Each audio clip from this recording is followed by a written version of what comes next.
Hello and welcome to episode 11 of Marie's Bundesliga Minutes. You are here with me in New York City, but of course we're going to be looking towards Europe.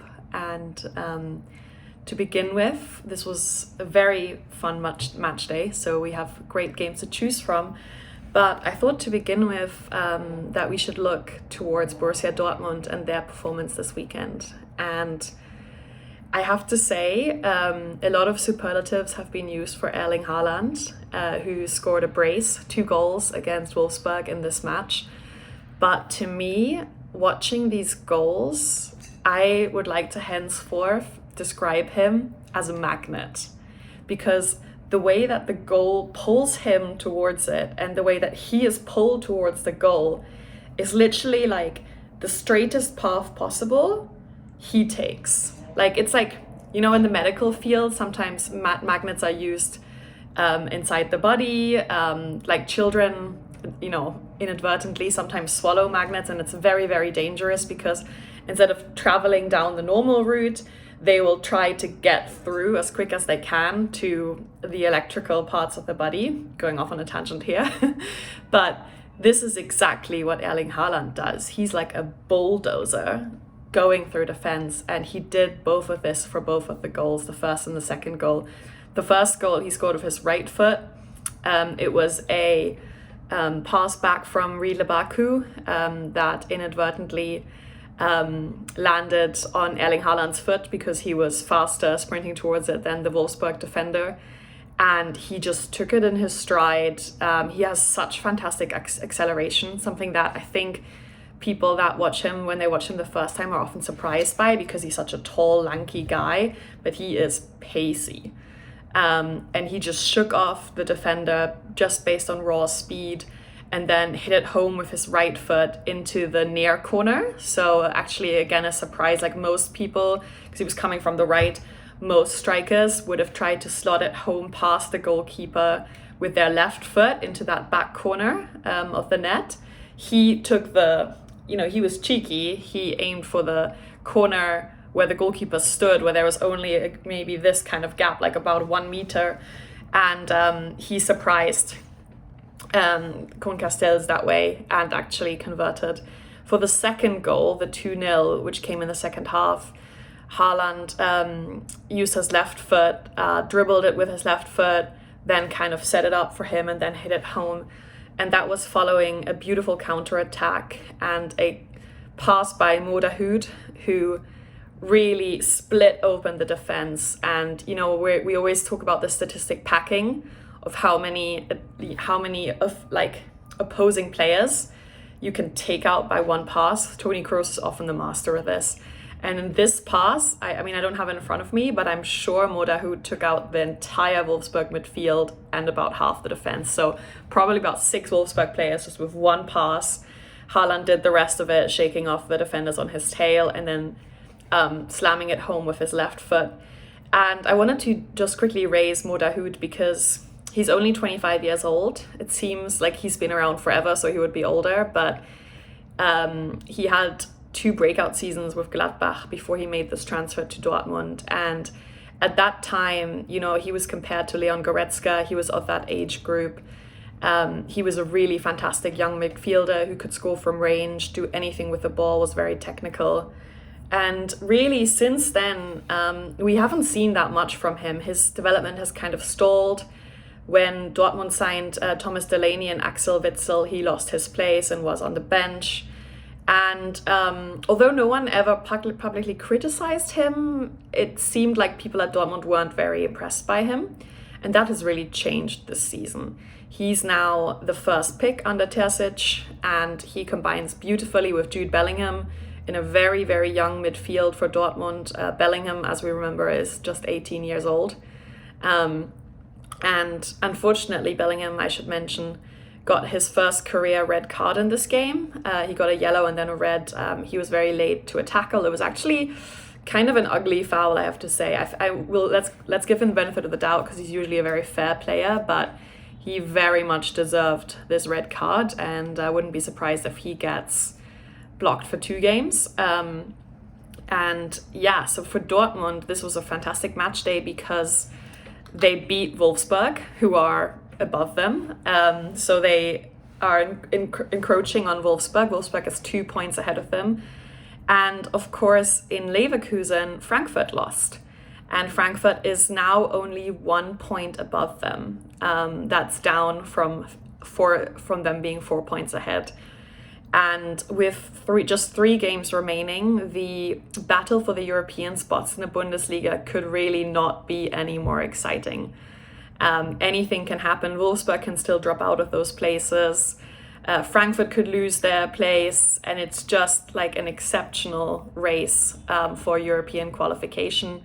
Union Berlin and Gladbach still have like a theoretical chance of qualifying. Leverkusen is only 5 points behind Dortmund. So it really depends on who, these teams play next. And Dortmund has a very, very tough program. They still have to play Leipzig. That's next match day. They have to play Mainz, who have been in incredible form. We'll get to that. And then they have to play Leverkusen on the last match day, which may as well turn out to be a final for 4th place. And Europa League qualification is also very attractive. And there are still, all those teams that I just mentioned, Gladbach, Union, Leverkusen, Dortmund, Frankfurt, are all still very much in that zone as well of being able to qualify for the Europa League, which for some of them is a consolation prize, and for the likes of Union Berlin, of course, would be a massive achievement. Now, moving towards the big surprise game of this match day, we've got to turn to Mainz, so to the southwest of this country, of Germany, and everyone was really expecting this to be the victory match, where Bayern secures the title. It was just a matter of who's going to score, who will be that person. Lewandowski was back, and I just wanted to take a minute to look at Bayern's lineup, because this is actually something I commented on Twitter before the game, because it goes a long way to show how great this club has worked in the past few years. And of course that includes Hansi Flick, but also Hasan Salihamidzic as sporting director, and the people that have been around forever, like Rummenigge, Hoeneß, who's no longer in the club, but still very much has some influence, and Oliver Kahn, because the players that Bayern had here, you had Joshua Kimmich and Leon Goretzka, 2 25-year-olds, who, in my opinion, are among the 5 best central midfielders in the world right now. That number 8, number 6 spot, both of them pretty much rule that position. And it's such strike of luck, but also, of course, of good planning that they both happen to be in the same squad, and that they both combine very well for Germany and Bayern alike. Then you have 4 World Cup winners. That includes Manuel Neuer at the back, Jerome Boateng, who started this game, Benjamin Pavard, and Thomas Müller, who my friend Justin Kraft of Miasan Bayern fan, he's a fan blogger on Twitter who writes exceptional tactical articles, has commented that the whole Bayern attack is pretty much centered around Müller. He controls that, he really pulls the threads, and I couldn't agree more. In my opinion, besides Kimmich and Lewandowski, Müller is the most important player at Bayern. There's an argument to be made for Manuel Neuer in that circle as well. I think that's certainly true for the very big games, the European games, but in the Bundesliga, I think it is those 3, Müller, Kimmich, and Lewandowski, that really make Bayern what it is. And those 3 players, in my opinion, are truly irreplaceable right now under Flick. So yeah, just to gush away, David Alaba is one of the best free kick takers in world football. He is probably this was probably his 4th last match for Bayern ever. So let's enjoy him while we can. Alphonso Davies, one of the most, promising wing backs in the modern game. Very fast, very quick learner. Also has the potential to be a big marketing ploy for Canadian, North American, and Bayern football because of his fantastic personality. And then, of course, you happen to have Kingsley Coman and Leroy Sané as well on the wings, and you can still bring on Gnabry and Musiala from the bench. Robert Lewandowski, what is there to say? He's the best center forward in the world. So what a lineup. And while I was gushing and people were like, yeah, you know, that's so true, you know, Mainz was like, no. And Mainz, who had already scored 2 goals against Bayern in early January, which just because of COVID ended up being the tail end of the Hinrunde, the first half of the season, they really, you know, were the spoilsports and did that very well. And they had a sensational first half. I mean, really, it could have been 5-0 at halftime, and that is not an exaggeration. Manuel Neuer had 2 very, very good saves against Mainz's captain, Dani Latza, who's leaving for Schalke next season and may be regretting that now, and against Robin Quaison. And he did let a goal in, the 1-0, that was very unfortunate in the early minutes, against Jonathan Burkardt, the 21-year-old Mainz striker from Mainz's academy, who has only scored twice this season. He's oddly one of my favorite players to watch. He moves very intelligently, is kind of short for a central attacker. He's only 181, so that's about 5'10". And yeah, but he always scores against Bayern, and he did very well here. He kind of spun around, I would say like 270 degrees, so like a three quarters of the way around his own body, and took like a half volley drop shot, and it kind of fluttered in the air and then spun at the last second, and Neuer was about to catch it, and then it just spun around his hands, and so it made Neuer look quite silly. But it was a very good shooting technique by Burkardt, to give some praise to the young German who plays for the German under 21 national team. And I think he's the kind of striker who we could see developing further and maybe blossoming as he gets older. That's quite common for this position on the pitch, that central forwards usually peak quite late, similar to goalkeepers. And of course, unlike Haaland and Mbappe, which explains their class and their popularity because they are so young and already world class. But Burkardt, not to compare him to them at all, you know, he's a good Bundesliga attacker. I could also see him doing very well in the second Bundesliga. I think that could be interesting for his development and perhaps for his physicality. He's pacey, he has good technique, he has a good shot, but he frequently still makes the wrong decision in the box, and sometimes is a little too hectic. And in some ways, I mean, especially to American listeners, I like to compare him to Josh Sargent. They have a similar stature and a similar way of playing. So that gives you some illustration of Jonathan Burkardt.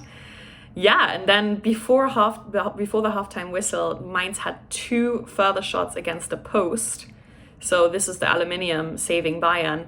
And then Robin Quaison scored another goal against Neuer. So what happened there? I mean, the good news for Bayern, I think, from this game is that Robert Lewandowski came back from his injury, and he did come back in style at the end. He scored in extra time, and this was his 36th goal of the season. So just a reminder that there is that epic Bundesliga record from 40 or 50 years ago of 40 goals in one Bundesliga season, which was achieved by Gerd Müller, the legendary Germany and Bayern striker. And Robert Lewandowski, before his injury, looked inevitable that he was going to take this record. And of course, he missed a lot of games, but now he has 36 goals and he has 3 matches remaining to score a further 3 to equal the record, or to score 4 to beat Gerd Müller's record. So I think part of us all wants him to break it. That's me included. Sorry if that's an unpopular opinion, but he just deserves it. He's worked so hard. And we'll have to see if Bayern runs out of steam, or if this was a one-off where, you know, they really didn't really perform. Hansi Flick did make that comment. He said these players are tired. And I read some comments as well that it might be a blessing in disguise that Bayern went out of the German Cup early because they have fewer games now. But we still have some Englische Wochen to go. As you know, that means a midweek Bundesliga game. And the squad is very thin. There aren't really that many reserves that Bayern can draw on. So it's a good thing Lewandowski is back, because that at least means Choupo-Moting will be able to come from the bench again. Gnabry is back from injury as well. So things are looking up, but these players are exhausted. It seems like there was hardly a break in the past summer with the Champions League tournament going on. There won't be a break this summer with the Euros going on, which most of Bayern's squad will feature in.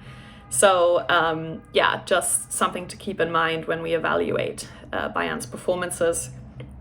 And something I wanted to say about Mainz is that in the past 11 Bundesliga games, they have actually won the most points of any Bundesliga team, ahead of Bayern Munich and Dortmund. And that's absolutely sensational, given that at the break, between the Hinrunde and the Rückrunde, the two halves of the season, they had 13 points, which was equal with Schalke, who are just like way beyond hope and are going to be relegated. I think they had even fewer, actually, come to think of it. Maybe 10 points, something like that. I will check that for you guys. But they've had such a sensational turnaround, and all credit to the new coach, Svensson, that came on at the winter break, to Christian Heidel, who's something of a club legend, who came back, and to Schmidt, who used to coach them and is now also on that executive level. I think he's the sporting director and Heidel is the general manager. So yeah, just something to, sometimes I like talking about the big teams in the Bundesliga, but sometimes we gotta mention the underdogs.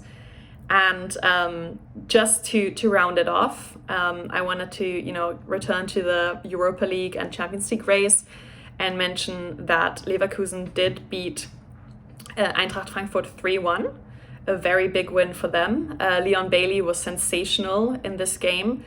And I wanted to mention Leverkusen here because they're often the team where we look at them and we think, oh, what could have been? The team of like unfulfilled potential, of the best players, but maybe at just the wrong age, when they're very young. And this was one of those games where Florian Wirtz, their 17-year-old, started. And then on the bench, you had guys like Amiri, the German international, Moussa Diaby, who I think has an outside chance of being part of France's squad for the World Cup. For the Euros, of course. And, they're just so lucky to have so much quality. Their main striker was also on the bench to begin with. So they have so much quality in their team. And I'm sometimes sad that it looks like they won't be playing in the Champions League next season, because attacking-wise, they probably have as much width and depth in their squad as RB Leipzig. So lots and lots of options. I also really like to see Tabsoba, the defender, develop. He can play fullback and centre-back. He was very dangerous in this game, and I think he's destined for Premier League football at some point in the future. And with that in mind, let's conclude this day. As always, you can follow me at Marie Schubo on Twitter. That's at MARIESCHUBO. And you're also welcome to watch any of my old episodes. Just search Marie's Bundesliga Minutes on YouTube. I'm part of the Transfer Exchange, so that's the account. And I recorded the last episode not very long ago, and it was about what the Super League developments meant for German football and what we learned about American involvement and investment in the world's popular sport. So be sure to check that out. I hope you have a wonderful week and see you next time.